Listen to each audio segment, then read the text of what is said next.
All right, the newly elected leader of the House Democratic Caucus, New York's Hakeem Jeffries, discussing what to expect when a new wave of lawmakers takes over in the next Congress. And one of those Democrats is Colorado's Joe Neguse. Yesterday, he was elected to a new role, chairman of the House Democratic Policy and Communications Committee. And Congressman Neguse joins us now. Congratulations on your new role. What do you think realistically you hope to accomplish in the next term?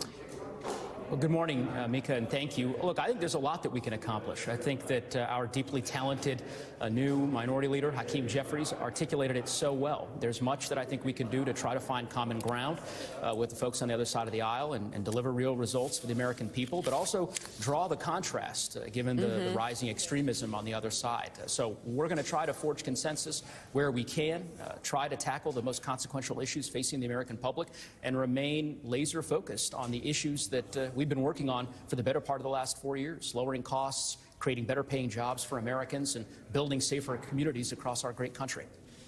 Congressman, good morning. We've been talking all morning about the dilemma the Republicans have, such narrow margins. There probably will be places where you guys can work across the aisle to get something done. The White House has signaled it, hopes it can too.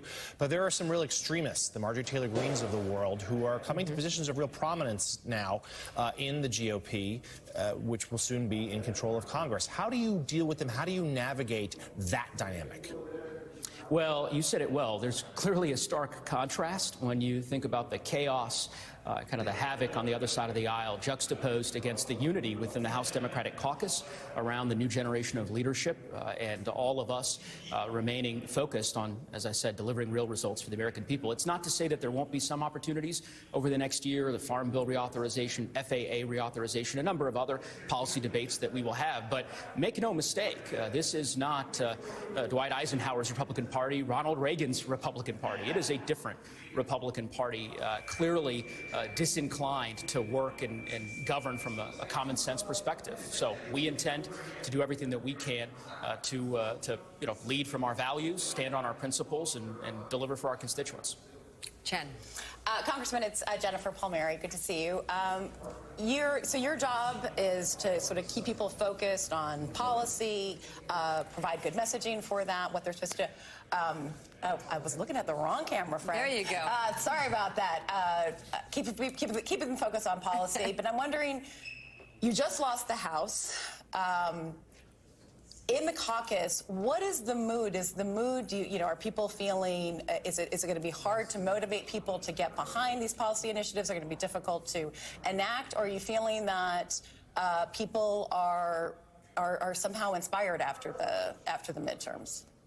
You know, it's interesting, Jennifer. From my perspective, I think folks are very excited and mission-focused about doing everything that we can to regain our majority in 2024. You know this, having been involved for so long in different election cycles. This last election was outside the norm. We ultimately defied historic norms and outperformed the expectation of virtually every pundit in the United States by keeping the Senate in Democratic hands. And of course, the majority on the Republican side is razor thin, far smaller than any pundit or prognosticator had predicted. And I think that is in large part because of the record of accomplishments under President Biden, the way in which we delivered results for the American people, the people over politics message frame that we developed, and the incredible candidates and members in the House Democratic Caucus, some of the most phenomenally talented leaders in our country, people like Mikey Sherrill, who you had on your program just a few minutes ago, our new congressman from New York, Pat Ryan, or Mary Peltola in Alaska.